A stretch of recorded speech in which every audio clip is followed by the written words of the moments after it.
Let's have 20 Tagalog vocabulary words that you can use when in the kitchen.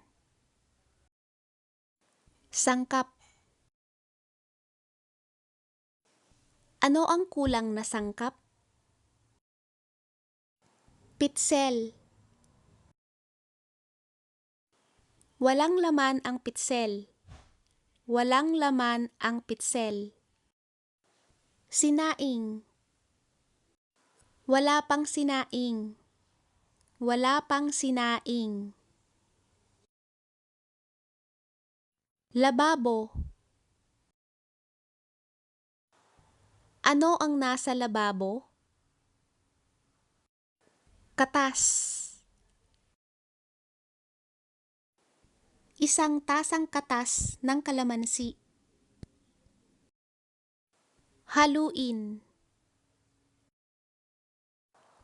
Kailangan mo itong haluin. Kailangan mo itong haluin.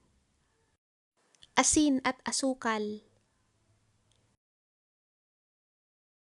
Walang asin at asukal. Walang asin at asukal. Salaan. Saan mo inilagay ang salaan? Saan mo inilagay ang salaan? Hiwain. Hiwain muna ang bawang at sibuyas. Hiwain muna ang bawang at sibuyas.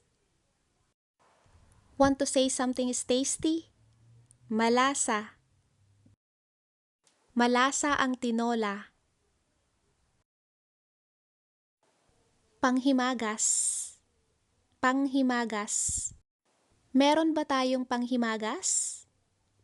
Meron ba tayong panghimagas? Masabaw. Masabaw. Gusto ko ng masabaw na tinola. Tinapay. Tinapay. Malambot na tinapay. Maalat-alat. Maalat-alat. Maalat-alat ng konti. Kutsara at tinidor.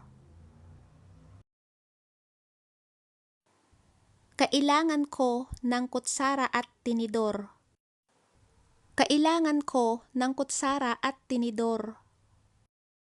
Sandok. Pwedeng pakiabot ng sandok?